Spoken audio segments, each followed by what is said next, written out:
What we do here is go back.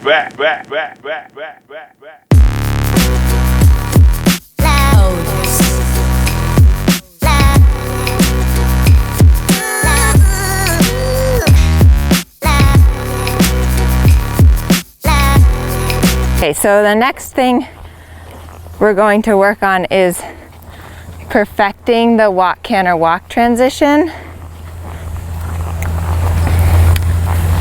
In the last video with this horse, I was working on the flying changes, and then after you work on the flying changes, you have to go back and perfect your canter walk canters. First off, perfecting the walk to canter, I want to have a nice walk, his pull up the highest point, little flexion to the right, making sure he's just a little bending right.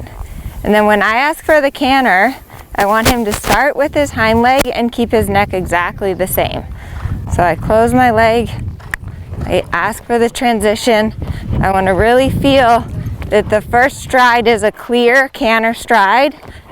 I want to feel his inside hind leg come forward underneath of my seat, and I don't want his head or his frame to change. Boy. So again, I have a little shoulder fore. I need him to be soft on my right rein and waiting before I can ask for the canter. I think of little half halt back, give that inside rein at the moment he canters. Good boy. And again, really feeling a clear step into the canter, the first stride. Good boy. Because the walk canter is the preparation for your flying change. It's the same aid as the flying change. It's the same movement. And then, boy, when I collect him again to the walk, I want him to go right from canter to walk. You see he still gets a little braced in the canter walk transition. So I need to perfect that until I can, just from my seat, get him to walk from the canter. So again, from walk to canter, really thinking about that first stride, that I own the first stride, and that he starts from the hind leg.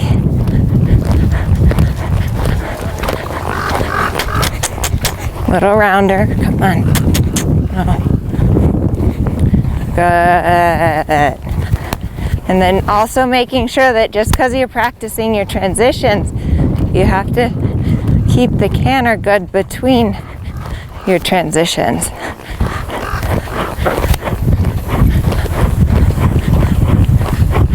Boy. Good. So I'll do the same thing the other way. Okay, so one of the most common mistakes that I see people make in these walk-canter transitions is that their horse doesn't react, so they lean forward. So like say I close my leg and he doesn't react, I see people do this to try to get their horse to canter. So obviously I was over-exaggerating, but I'll do it badly one more time. So what I see people do is to get the horse to canter, they lean like this, forward and to the inside, and then they try to get that horse to canter. This horse is pretty much a saint, and he's doing it anyways, but it's not correct. So to get him to canter, I'll wait till again I'm at a good place.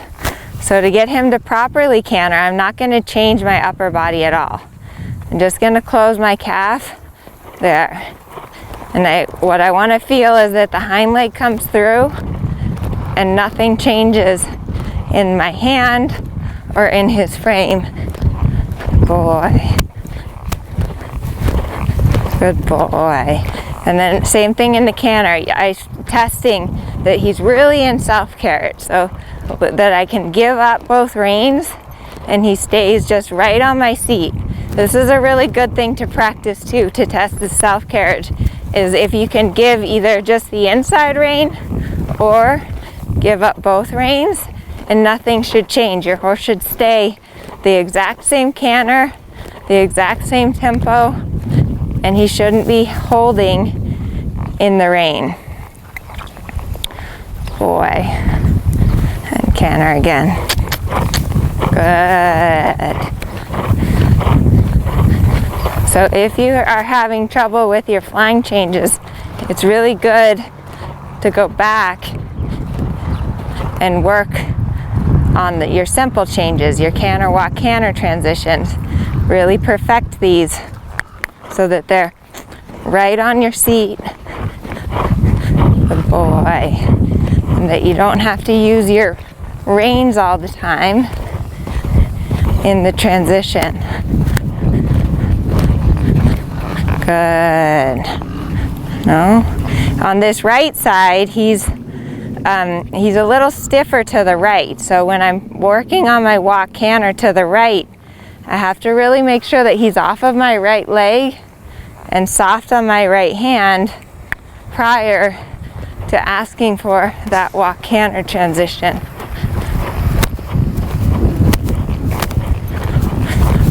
Oh, boy.